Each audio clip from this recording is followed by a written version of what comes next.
This is a video on mathematics for the students of class 10 and we were discussing about mensuration. This is the sixth part of the video. We had begun exercise 17.4 in our previous video.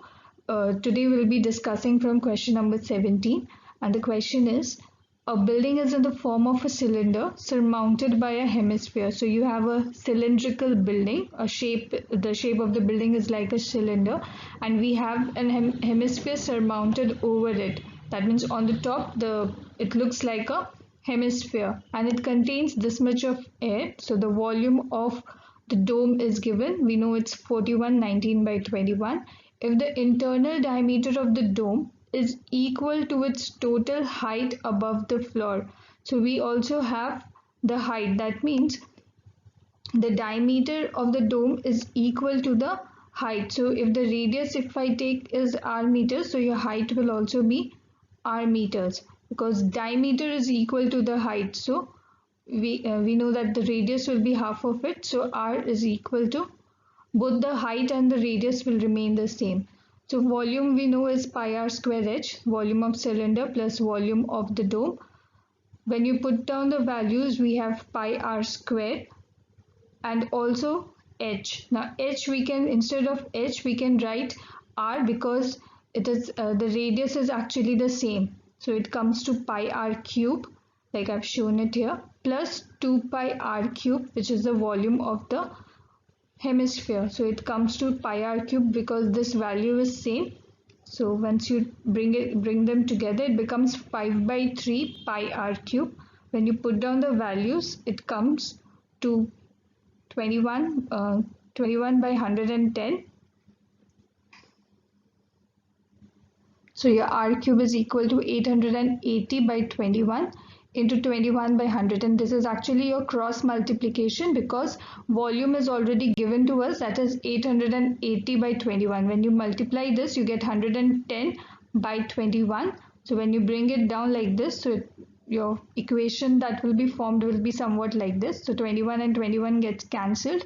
Here you are left with 8. So r cube is 8, which is equal to 2 cube. Therefore, your radius is 2 meters. Now we know that the height of the building is equal to the diameter. So diameter we know is 2 times the radius. So the height of the building will be 4 meters. Next question. A solid is in the form of a right circular cylinder with hemispheres at one end and cone at the other. So we have a cylinder where at one end you have the hemisphere and on the other end you have a cone. Their common diameter is 3.5. That means the diameter here is 3.5. So radius will be 1.75 centimeter and the height of the cylindrical and conical portions are 10 centimeter and 6 centimeter. So cone is 6, cylinder is 10 centimeter. So height of cone and cylinder together comes up to 16 centimeter. Now we need to find out the volume of the solid. We know that to find out the volume of the solid, we need to find out the volume of the cone, volume of the cylinder plus volume of the hemisphere because we have three different figures. So you need to calculate the volumes of all the three shapes and then add them together. That will be the volume of the entire solid, this complete solid. So formulas are 1 by 3 pi r square h. For cylinder you have pi r square h. This is your 2 by 3 pi r cube, volume of hemisphere. Now I have taken all the common terms as common. So like pi r square is common in all the three. So pi r square has been taken common. Then you're left with 1 by 3 h1, that is your height of the cylindrical part, and then height of the conical part, that is your h2, and 2 by 3 r is remaining from the hemisphere. So when you put down the values, you will get your answer like this. I've used this so that to make your calculation easier. If you find it convenient, you can individually also calculate them and then just add all the three volumes. So this is all we have from the sum. It was quite easy if you have the drawing, if you understood what the drawing is. So it will be easier for you to.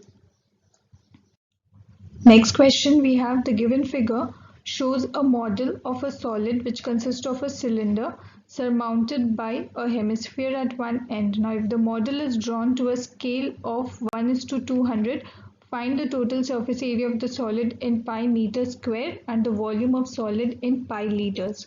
Now, in the first case, we need to find out the total surface area of the solid in pi meter square. Now, in the diagram, they've given us radius, which is 3 centimeter, the dotted lines, and the height of the cylinder given is 8 centimeter. So the total surface area we know of hemisphere is 2 pi r square, and for the cylinder is 2 pi rh. So when you put in the values, it comes to 66 pi centimeter square. Now we need to convert it to the scale of 1:200. That means since our unit is a square, since we are finding out the surface area, so we need to actually square the number. So your surface area of the figure in centimeter cube, which will be multiplied to the square of the scale, so it comes to 264, because here we had the units in centimeter, which is converted into meter square.